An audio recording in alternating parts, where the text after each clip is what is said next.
ശബരിമലയെ ബോധപൂർവം തകർക്കാനും അവിടുത്തെ സ്വർണം അടിച്ചു മാറ്റാനുമുള്ള താല്പര്യമല്ലാതെ അയ്യപ്പ ഭക്തന്മാരോട് ഒരു താല്പര്യവും ഈ ഗവൺമെൻറ് ഇല്ല എന്നുള്ളത് പടിപടിയായ ജനങ്ങൾക്ക് തന്നെ ബോധ്യപ്പെടുന്ന കാര്യമാണ്. ലക്ഷക്കണക്കിന് അയ്യപ്പ ഭക്തന്മാർ കേരളത്തിൽ നിന്നും കേരളത്തിന് പുറത്തു നിന്നും ഈ തീർത്ഥാടകരായി ഇവിടെ വരുമ്പോൾ അവർക്കൊരു മുന്നൊരുക്കവുമില്ല. സർക്കാർ ഉറങ്ങുകയാണ്. ശബരിമല തീർത്ഥാടനം വൃശ്ചികം 1-ാം തീയതി ആരംഭിക്കുമെന്ന് അറിയാൻ വയ്യാത്തവരാരുമില്ല. ഇങ്ങനെ ഒരു ദുരിതം ഒരു കാലത്തും ഉണ്ടായിട്ടില്ല.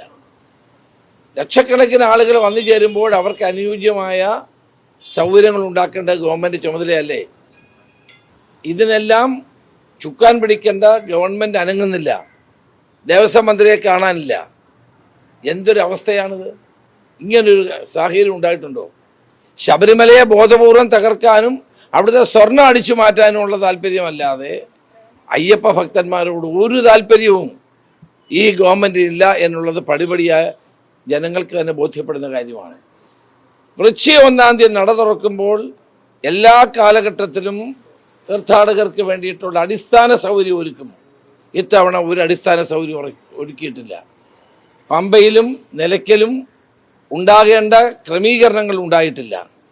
വേണ്ടത്ര ആരോഗ്യ സംവിധാനങ്ങളില്ല, പോലീസില്ല, കേന്ദ്രസേനയില്ല.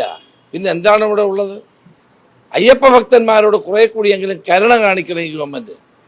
ഒന്നും ചെയ്യാതെ വരുന്നവർ വരട്ടെ, ഇല്ലാത്തവർ വരണ്ട എന്നുള്ള സന്ദേശമാണ് ഗവൺമെൻറ് നൽകുന്നത്.